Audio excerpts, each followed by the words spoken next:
خراکټر صاحب راځو مونږ بل سپیشل ټایپ د سمپل اپیثیلیوم زموږ سره سپیشل 3 ټایپ باندې وغږیږو زموږ سره 3 ټایپس کمپلیټ شو ډاکټر صاحب دې لوکیشن باندې او دې په معنا باندې پوه شو سمپل سکویمس کیوبایډل او کولمنر اوس راځو ډاکټر صاحب زموږ سره بل ټایپ ته سپیشل ټایپ دا سپیشل ټایپ ما تاسو ته ویلو پریویس لیکچرو کې مخکې لیکچرو کې چې سوډو سټراتیفاید په نامه یادېږي سیده سوډ په معنا د فالس سټراتیفاید په معنا د سټراتیفاید اپیثیلیوم ډاکټر صاحب تاسو مخکې ویلي وو سټراتیفاید اپیثیلیوم په دغه شکل چې دلته زموږ سره بیسمنټ ممبرین او دلته کې ډاکټر صاحب زموږ سره 1 layer of cells ډاکټر صاحب دا زموږ سره 1 layer of cell او په دې باندې د پاسه زموږ سره بل layer of cell جوړ شي صحیح ده او په دې باندې د پاسه بل layer صحیح شو نو دغه رقم اپیثیلیوم ته سټراتیفاید اپیثیلیوم وایي چې زموږ سره 1 بیسمنټ ممبرین باندې 1 layer of cells اٹیچمنټ لري دا نور layer of cells چې راځي دا په دې بل layer باندې اٹیچمنټ نه لري دغه ټایپ ته وایي سټراتیفاید په دې باندې ان شاء الله موږ په سټراتیفاید اپیثیلیوم کې ځان ته غږیږو اوس دلته راځو دا خبرې ته راځي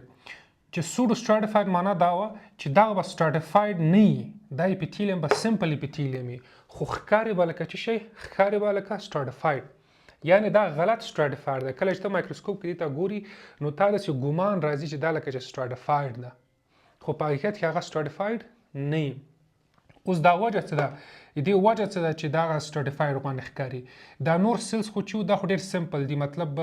دا سیلز ټول 1 لیري او دا نیوکلیس ته تاسو ګورئ ډاکټر صاحب دې دغه نیوکلیس ګورئ سمپل سکویمس په 1 لاین کې پراته دي زیاتره یې زموږ سره کیوبایډل نیوکلیس چې ګورئ تاسو په 1 لاین کې زموږ سره پراته دي دا کولومنر تاسو ګورئ زموږ سره زیاتره په 1 لاین کې پراته دي نو چې کله مایکروسکوپ کې ته ګورئ چې 1 لاین اف نیوکلیس نو تاسو ته پته لګي چې دا زموږ سره سمپل اپیثیلیوم دی بیا ته شیپ ته ګورئ د سیل بیا ته پته لګي چې دا کوم ټایپ اف سمپل اپیثیلیوم ده خو ډاکټر صاحب چې کله ته سوډو سټراتیفاید ته راشي زموږ سره تاسو مخکې ویلي وو چې دې کې سیل دوه رقمه سیلز دي یو ټال سیلز دي اوږده او یو شارټ سیلز دي لنډ صحیح ده ګوره ډاکټر صاحب زموږ سره زه دغه پاک کوم چې تاسو ته دلته ډایګرام ښه رسم کړم دلته ډاکټر صاحب زموږ سره بیس ممبرین شو صحیح شو دغه بیس ممبرین کې ډاکټر صاحب زموږ سره 1 ټایپ اف سیل دغه لونګ دا رقم صحیح ده لونګ بل ټایپ اف سیل دا د زموږ سره شارټ بیا راځي لونګ سیل نه ډاکټر صاحب دا رقم بیا زموږ سره دلته راځي شارټ سیل بیا زموږ سره راځي لونګ سیل صحیح ده لونګ سیل بیا په همدغه ترتیب شارټ سیل او بیا لونګ سیل نو داسې یو سټرکچر لري ډاکټر صاحب چې 1 ټایپ اف سیل لونګي او بل ټایپ اف سیل شارټي اوس د دوی کریکټریسټکس ته ګورئ دا زموږ سره نیوکلیس دلته وي صحیح ده د 1 لاین اف د لونګ سیلز نیوکلیس په 1 لاین کې پراته وي صحیح ده زیاتره دا رقم تاسو ګورئ د شارټ سیلز نیوکلیس دلته پراته وي ځکه دوی هغه جګوالی لنډ ده که نیوکلیس یې د هغه په اندازه باندې دلته پراته نو دلته کله مایکروسکوپ کې ګورئ نو دلته به تاته ځان ته بل لاین اف نیوکلیس ښکاري ته چې کله مایکروسکوپ ګورئ تاته 2 لاین اف نیوکلیس ښکاري یو پورتنی لاین یو لاندنی لاین نو دا پورتنی او لاندنی لاین تاته داسې یو مفهوم درکوي تاته داسې اندازه لګي دا لکه چې سټراتیفاید ده ځکه سټراتیفاید کې زموږ سره مولټیپل لاین اف نیوکلیس وي ګورئ ډاکټر صاحب دا که زه سټراتیفاید سیل تاسو ته رسم کړم سټراتیفاید کې زموږ سره داسې سیلز دي صحیح شو دا د پاسه به بل لیر دا بل لیر دې که تاسو نیوکلیس دلته نیوکلیا ورکئ هر یو سیل ته ځان ځان ته نو که تاسو ډاکټر صاحب دلته وګورئ زموږ سره 1 لاین اف نیوکلیس داسې جوړ شو زموږ سره بل لاین اف نیوکلیس داسې جوړ شو نو کله چې مایکروسکوپ ګورئ دا خو سټراتیفاید ګوره مولټیپل لاینز شو نو دا هم د سټراتیفاید باندې ښکاري نو په دې وجه دې ته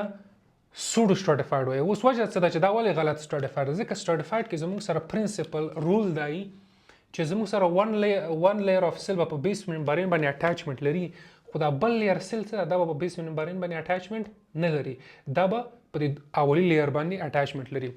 اوس که ته سوډو سټراتیفاید ته راشي زموږ سره دا رول نه اپلای کیږي ولې ځکه زموږ سره ټول سیلز چې دي په بیس ممبرین باندې اٹیچمنټ لري که ته د لونګ سیل ته وګورې دا په بیس ممبرین باندې اٹیچمنٹ لري که ته دا شارټ ته وګورې بیس ممبرین لونګ او شارټ ټول په بیس ممبرین باندې زموږ سره دلته کې تاسو ته متوجي شئ اٹیچمنٹ لري نو په دې خاطر دا په حقیقت کې سمپل ده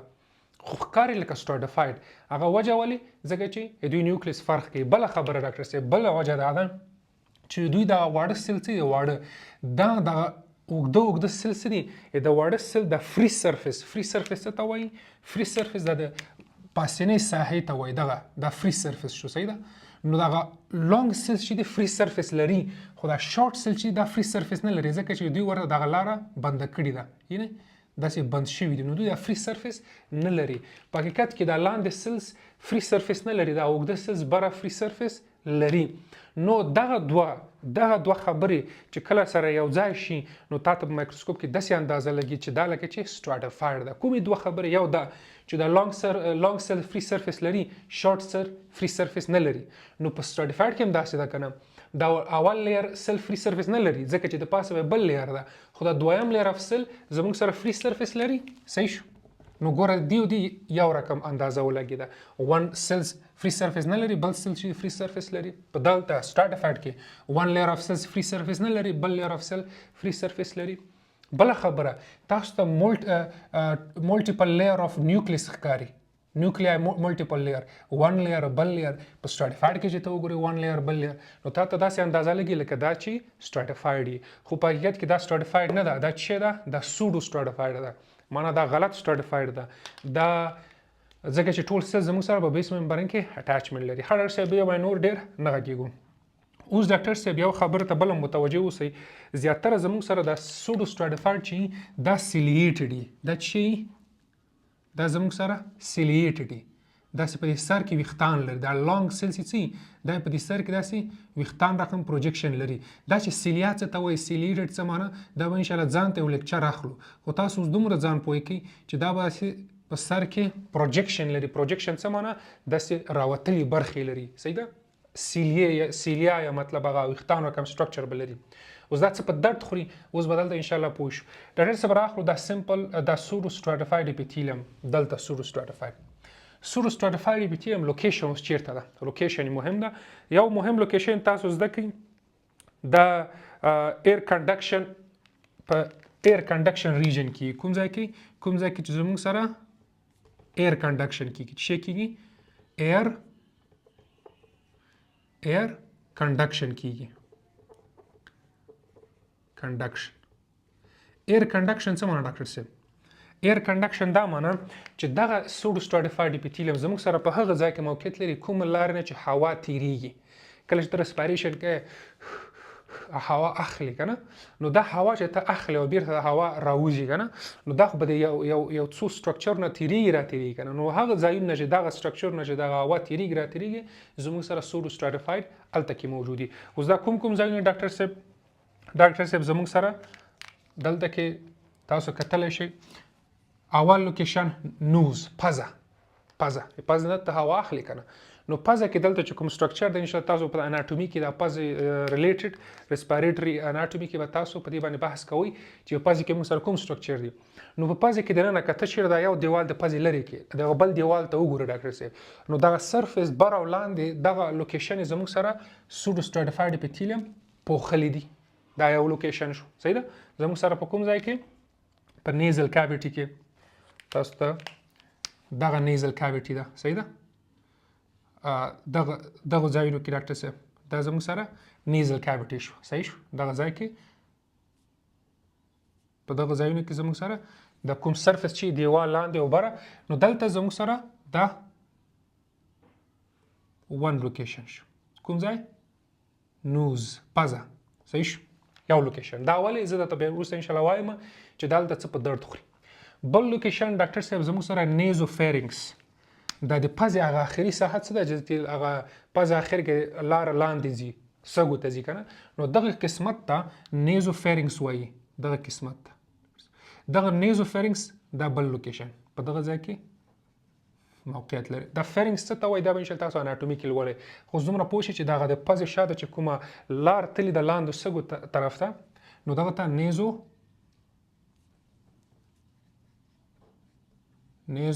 فیرنګس صحیح شو دا بل لوکیشن ډاکټر صاحب زموږ سره دلته کې چې کله تاسو راشئ ټریکیا صحیح ده دا نوزوفیرنګس شو صحیح شو دلته ټریکیا څه ته وایي ډاکټر صاحب کله چې دغه هوا را تیریږي دلته کې ډاکټر صاحب ستونه دغه سټرکچر مې تاسو چې کوم رسم کړی ده دې ته دغه ته ډاکټر صاحب لیرینګس وایي ښه دلته کې زموږ سره دا ځان ته سټرکچر دا به انشاءالله تاسو اناټومي کې پوهیږئ دې ته څه وایي لیرینګس دې ته ووکل کارډ یا وایس باکس هم وایي کوم ځای نه چې تا आवाज جوړیږي چې ته کله خبرې کوې دغه ووکل کارډ تاسو به انشاءالله اناټومي کې وایي دا داسې بندیږي را بندیږي هوا باندې او هغه نه आवाज جوړیږي ته چې کله خبرې کوې د आवाज یې دې ځای نه جوړیږي دلته چې مشکل پیدا شي په आवाज کې مشکل پیدا کیږي دا کوم ځای د لیرینګس ډاکټر صاحب سرجیک کې دلته لږ وړوکې غوندې راوتلې برخه ده صحیح ده ځینې خلکو کې ډېر پرومیننټ ډېر زیاته راوتي په ځینو خلکو کې ډېره نه راوتي صحیح ده نو دغه وړوکې راوتې برخې ته دا یو دغه مکمل سټرکچر دلته چې کوم ده دا لیرینګس نامیږي د لیرینګس نه لاندې ډاکټر صاحب پایپ ته داسې هغه ډاکټر صاحب تاسو که هغه کې لیدلي کله چې قرباني وکړي یا پسې یا مطلب غټ مال حلال کړي نو دغه مرۍ چې ورته وایي که نه داسې ګرد ګرد حلقې لري هغه مرۍ څه داسې پایپ غوندې مرۍ ګردې ګردې حلقې لري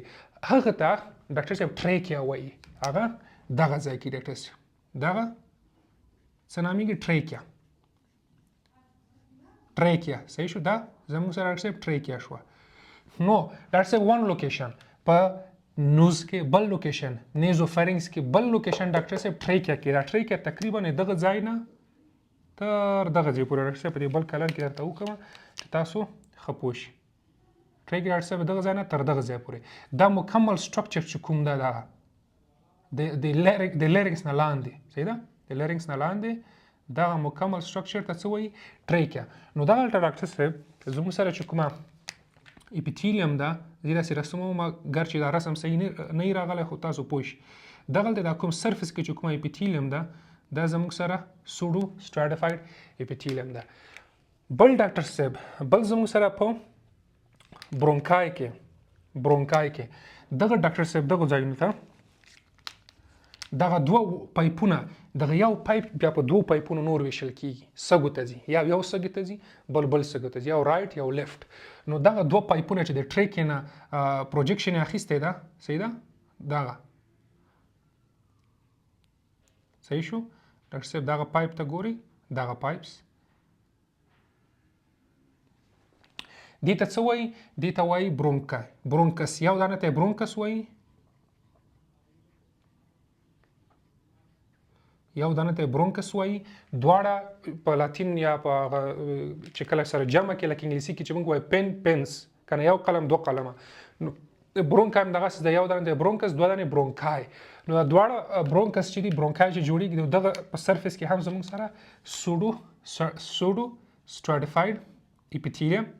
په دغه شکل کې موقعیت لري نو ډاکټر صاحب یو ریکاپ کوو زموږ سره سوډو سټراټیفاید اپیتیلیم ده سوډو سټراټیفاید اپیتیلیم لوکیشن چیرته ده لوکیشن باندې غږیږو دې په معنا باندې پوه شو یو خبره دوی سیلیټډ دي سیلیا لري صحیح ده دوی لوکیشن یو په نیزل کاویټي په نوز کې ده بل زموږ سره عموما دې ته څه وایي ایر کنډکشن کوم ځای نه چې هوا تیریږي تر سږو پورې بیرته هوا راوځي نو هغه کوم ځایونه دي یو نوز ده پکې بل پکې زموږ سره نیزوفیرنګس ده بل پکې ډاکټر صاحب زموږ سره ټریکیا ده هغه مرۍ صحیح ده ګوره ډاکټر صاحب دې مرۍ نه دا د ډوډۍ د تېرېدو لاره نه ده ټریکیا او ایزوفاګس یو بل سره فرق لري ایزوفاګس د ډوډۍ د تېرېدلو لاره ده تر معدې پورې هلته زموږ سره بل ټایپ اف اپیتیلیم ده صحیح ده هغه د دغه ټریکیا شاته پروت وي صحیح ده هغه داسې وړوکی غوندې هغه د ټریکیا شاته پروت وي خو دا مرۍ دا د هوا د تېرېدلو لاره ده تر سږو پورې ځکه دا مرۍ سږو ته راغلی اما ایزوفاګس چې کوم ده د دې شاته چې پروت ده تاسو اناټومي کې انشاءالله لوړئ هغه بیا معدې ته راغلی صحیح ده نو زموږ سره ول لوکیشن نوز کې شو بل لوکیشن زموږ سره نیزوفیرنګس کې بل لوکیشن ډاکټر صاحب زموږ سره په ټریکیا کې او بل لوکیشن زموږ سره په برونکای کې چې یو دانه ته برونکس وایو نو دا کوم لوکیشن چې دي په دغه کې زموږ سره سوډو سټراټیفاید اپیتیلیم چې زموږ سره څه لري سیلیټ دي ډاکټر صاحب دا ولې سیلیټ دي دې وجه ګوري یو خبره تاسو متوجه شئ ډاکټر صاحب زه دا پاکوم تاسو ته یو بل ډرایینګ وکړم چې انشاءالله تاسو ښه پوه شئ ډاکټر صاحب دا زموږ سره بیس ممبرین شو صحیح شو په بیس ممبرین کې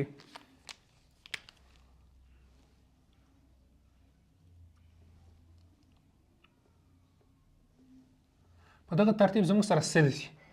نو دلته کې ډاکټر صاحب ځینې سیلز داسې وي چې هغوی څه کوي دا پاکوو هغوی میوکس سیکریشن کوي. څه کوي؟ میوکس. میوکس څه ته وایي؟ میوکس دلته درته ولیکم ګورئ میوکس.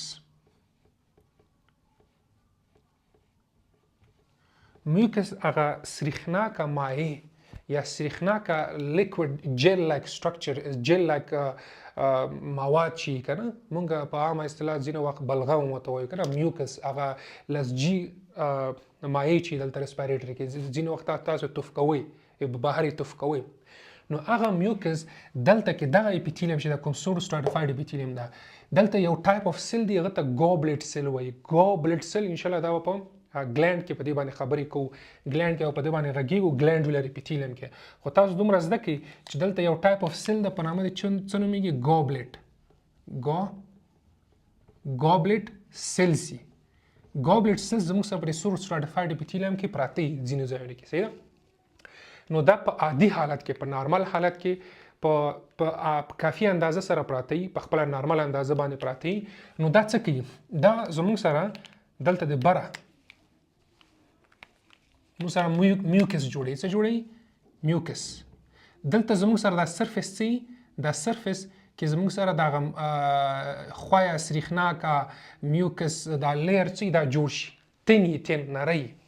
دې فایده څه شي ده؟ دې فایده دا ده چې اوس ته کله ساه اخلي صحیح ده په دې ساه اخیستلو کې د هوا نه میکروبس مایکرو ارګانیزمز یعنې واړه مواد چې په سترګو نه لیدل کېږي ذرات دغه ذرات خاورې دوړې میکروبونه دا چې کله ته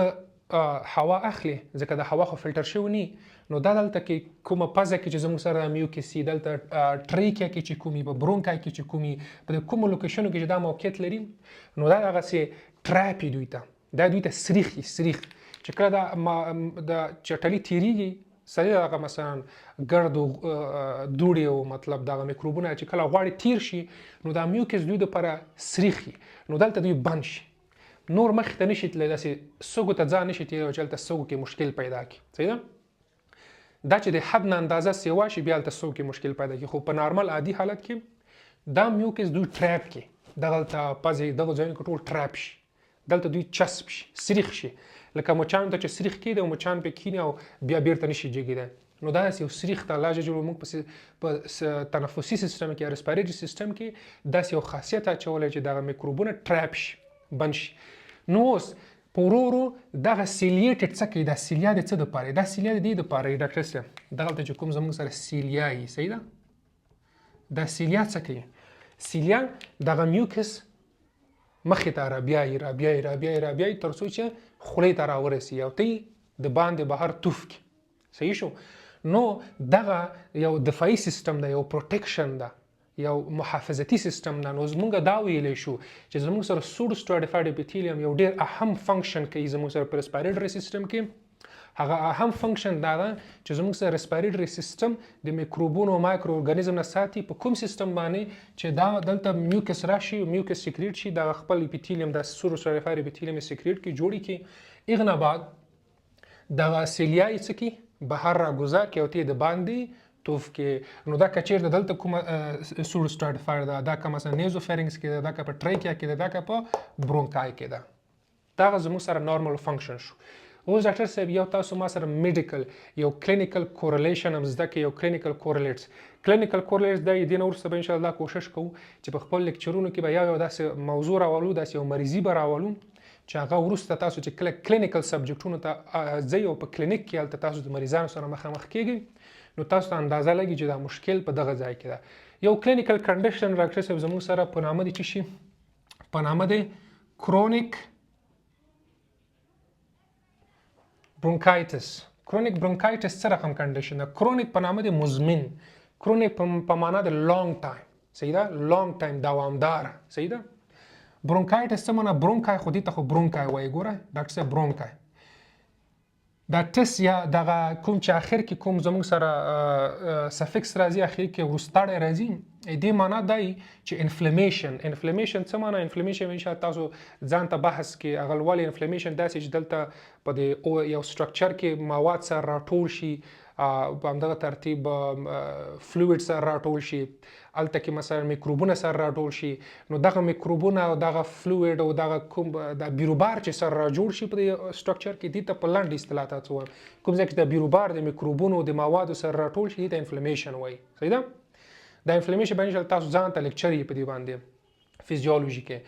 نو دغه انفلیمیشن زموږ سره په دغه ته جوړیږي معنا چې یعنی دوامداره انفلیمیشن په کوم ځایونو کې په برونکای کې دوامداره بیروبار د چی بیروبار د میکروبونو د فلویډ دغه میوکس ګوري الته میوکس میکروبي خاورې دوړي هر داسې پاس باندې پاس نه مطلب دغه میکروب دغه کلیکشن د موادو دلته دوامداره توګه موجود شي نو دې ته څه وایي کرونیک یعنی ډیر ټایم لانګ ټایم داسې یو داسې نه ده چې مثلا یو ورځ یا دوه ورځې داسې میاشتو باندې دا مشکلي دا چیرته دا په برونکای کې چې انفلیمیشن دا د څه نه را پیدا کېږي ډاکټر صاحب دا د دې نه را پیدا کېږي ګوري ډاکټر صاحب زموږ سره نارمل وظیفه د سور سټراتیفایر اپیتیلیم په ریسپیریټر سیستم کې دا یې کنه چې زموږ سره چې کوم دوړې ګردونه او میکروبونه راځي دا ټریپ کې او د سیلیا په واسطه بهر راګذار کې صحیح ده نو بدون د دینه چې بغیر له دینه چې ته وټوخیږي صحیح ده نو دا بهر راګذار شي نارمالي اوس یو نفر چې سموکري ډیر زیات سیګریټ څکوي کنه یو نفر چې سموکري ډاکټر صاحب تاسو دلته وګورئ دلته یو نفر کنه سموکر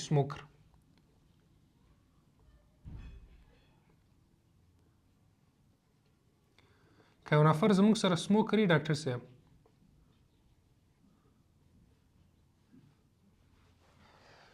ډاکټر صاحب دا نفر د زموږ سره سموکینګ کوي ډېر زیات سیګریټ کوي دغه سیګریټ خو میکروبونه دي صحیح ده اریټنټس دي دا څه کوي دا چې کله دلته په دې ریسپیریټ سیستم باندې تیریږي نو دلته دغه ګوبلټ سل سیکریشن کوي چې دا ټریپ کوي او دا چې ته ډیر سیګریټ یو نفر ډیر سیګریټ څکوي ډیر میکروبونه تیری دلته نو څه کېږي دا سیستم داسې جوړ شي دا ګوبلټ سل زیات شي زموږ سره مخکې په نارمل اندازه باندې وکنه اوس یې مقدار زیاتیږي ډیر شي ولې ځکه چې وایي میکروبونه ډیر دي چې دا ډیر میکروبونو دپاره ډیر میوکس جوړ کړو چې ډیر میوکس جوړ شي چې دا ډیر میکروبونه ټراپ شي او نور مخکې هلته لاړ نه شي صحیح ده دا خو کوشش کوي دی خو نیت صفای صحیح ده د اپیتیلیم د غسور سټراتیفایر اپیتیلیم نیت صفای د په دې خاطر مقدار زیات شي چې دا کوم میکروبونه چې راځي دا ټریپ کی خو دلته د نیت صفاوالي د وجې نه اخلاص د وجې نه ځین وخت داسې مشکلات راځي چې بدن کې مشکل جوړ شي هغه داسې چې کله دلته ډیر مونږ سره اول خو مخکې زموږ سره د میوکس جوړ شو نری غوندې میوکس وکنه اوس چې تعداد د حجراتو زیات شو زموږ سره د میوکس څه شي د میوکس ډبل شي داسې ډبل شي ځکه ډیر میوکس جوړیږي کنه کله چې میوکس زموږ سره ډیر جوړیږي او ځلته زموږ سره دغه میکروبونه د سیلیا هم زموږ سره خرابې کی چې کی سیلیا ډیمیج کی سیلیا کار نه کوي صحیح اول ته زموږ سره میوکس هم ډیر پروت او په میوکس کې ډیر میکروبونه پراته دي ګورئ سیلیا کار نه کوي د کار لویدلې ده صحیح کار نه کوي الته زموږ سره ګوبلټ سیل زیات شو ګوبلټ سیل چې کله زیات شو زموږ سره میوکس زیات شي میوکس به ډبل تک شي او د میوکس چې زیات شي الته به ډیر میکروبونه چې وته راځي دا به زموږ سره ټریپ کوي او په نتیجه کې به څه شي نتیجه کې به دا شي چې نور به ذاتي دغه کوم میوکس دلته جوړ شوی دا په نارمل اندازه په صحیح شکل د سیلیا په واسطه بهر نه راوځي الته به پاتې نو دا چې دا کنډیشن دغه کنډیشن د کرونیک برونکایټس وایي دا څنګه کېږي نو تاسو بلدلی سموکر ټوخیږي ډېره وجه څه ځکه اوس یوازې لاره د میکروبونو د پاکولو د ریسپیریټري سیستم دپاره چې میکروب د باندې راوباسي د میوکس د باندې را بهر کی یوازینۍ لاره چې پاتې ده هغه ټوخی ده نو دا چې کله تنفس واخلي صحیح ده نو هلته کې څه کوي ټوخیږي ډېر سخت ټوخیږي نو سخت ټوخېدا څه کوي د هوا په زور د هوا د زور په واسطه باندې د میوکس بهر راوباسي د هوا د زور په واسطه مخکې به د سیلیا په واسطه بهر راته ځکه نری به نارمل به اوس غیر نارمل شو اب نارمل شو اوس به د ټوخي په واسطه به دا بهر راوباسي دا به یوازې مشکل نه بل مشکل به شي ګوري چې کله زموږ سره میوکس دلته ډیر جمع شو کنه. اوس ګور ډاکټر صاحب دلته کې تاسو سره میوکس ډیر جمع شو، دغه ځای کې تاسو وګورئ دلته زموږ سره ډیر میوکس جمع شو، دلته بل طرف سلم نه دام زموږ سره میوکس جمع کی، نو دا لاره به نری شي، لاره به وړه شي، نری به شي. صحیح ده، ځکه دا پاتې شو دلته. دا لاره چې وړه شي کنه، ته چې کله ساه اخلي د سیګریټ والا چې څوک ساه اخلي دا به صحیح ساه نشي اخیستی، ځکه لاره نری ده. په نری لاره باندې مخکې غوندې چې لاره غټه وه ښه په نارمل شکل به یې ساه اخیسته، اوس ډېر په سختي باندې ساه اخلي. دې ته obstruction وایي، obstruction lung disease. دی باندې نه غږېږو، دا ځان ته پاتولوژي باندې پاتولوژي کې ریلیټډ ده، خو دا یو کوریلیټ دی، یو کوریلیشن چې تاسو په دې سورو سټاټیفایډ باندې ښه پوه شئ. نو دا لاره چې بنده شي ډاکټر صاحب، نو دلته به هوا زموږ سره نه ځي. نو څو مشکله شو ګوري. یو مشکل دا چې لاره بنده نری شوه، د سیګریټ والا به صحیح هغه نشي کوی، تنفس به نشي اخیستی. چې کله صحیح تنفس نشي اخیستی، صحیح اکسیجن به سږو ته نه رسي. چې کله صحیح اکسیجن نه رسي، وینې ته به صحیح اکسیجن نه رسیږي، نو هغه ته بیا نور مشکلات ځان ته دغه باندې نه غږېږو. دا د یو مشکل. بل مشکل دا چې زموږ سره میوکس دلته زیات شو، سیلیا زموږ سره ډیمیج شو، صحیح شو. او دا چې زموږ سره ډیمیج شو، میوکس دلته جمع کیږي، نو دا هغه سیګریټ والا به ډیر ټوخیږي. صحیح ده، چې دا د ټوخي په واسطه د مواد بهر راوباسي. او بل مشکل چې جوړوي ډاکټر صاحب زموږ سره د سیګریټ والا دا مشکل جوړوي زموږ سره، خو دا سکویمس لایک سیل وکنه، دا سکویمس لایک سیل په نه کلومتر سوري، دا زموږ سره سورو سټاټیفایډ خو په نارمل شکل زیاتره کلومینري کنه، دا زموږ سره د سیګریټ والا څه کوي، دا په سکویمس باندې بدل شي. دوی دا سیلز سي، دا سیلز داسې شي ګورئ، ځکه پریشر ور باندې زیات راشي، میوکس دلته جمع شوي، اول ته ور باندې تک میوکس پریشر په همدغه ترتیب نور پریشرز، نو څه کیږي ډاکټر صاحب، دا د کولومینر نه داسې ډاکټر صاحب په دغه شکل سکویمس ته واوړي. صحیح ده، داسې سکویمس شکل ځان د غوره کړي، لنډ غوندې شي تقریبا داسې سکویمس. او دوی چې کومه سیلیا درلوده هغه سیلیا هم د لاسه ورکړي. نو دغه کنډیشن ته کرونیک برونکایټس وایي. او دا کنډیشن چې زموږ سره یو ټایپ اف اپیتیلیم په بل ټایپ باندې اوړي، دا زموږ سره یو ټایپ وکنه کولومینر کولوم لک سټرکچر سلی درلوده، او زموږ سره په بل ټایپ باندې واوښته. بل ټایپ کوم ټایپ؟ سکویمس. نو دغه کنډیشن ته میټاپلازیا وایي. څه ورته وایي؟ میټاپلازیا. میټاپلازیا، پلازیا بدلته ولیکم، دا دواړه یو ځای لیکل کېږي، خو تاسو د پوهې دپاره. میټاپلازیا. میټاپلازیا څه معنا؟ میټاپلازیا دا معنا چې میټا په معنا د چینج، صحیح شو، پلازیا په معنا د څه شی، په شیپ یا په فارم کې، یا څه یا فارم، چې ته دواړه دغه دوه کلمې سره یو ځای کړي، نو دا به تا ته داسې یو معنا درکړي، څه شی چې چینج ان څه شی په ان فارم، په شکل کې تغییر.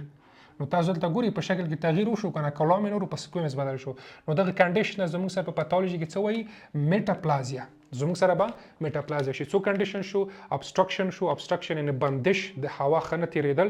هلته زموږ سره د سیلیا ډیمیج کېدل، هلته زموږ سره ډېر میوکس جوړېدل، هلته به د سیګریټ والا ټوخیږي، هلته به دا سیل په یو شکل نه بل شکل اوړي چې سکویمس لایک شکل، چې دې کنډیشن ته میټاپلازیا وایي. او بیا بیرته یو ریکاپ کو شورټ، زموږ سره سور سټاټیفایډ لوکیشن چیرته په ایر کنډکشن، چې کوم ځای کې زموږ سره ایر تیریږي را تیریږي، هغه کوم ځایونه دي؟ نوز، نیزوفارینکس، ټریکیا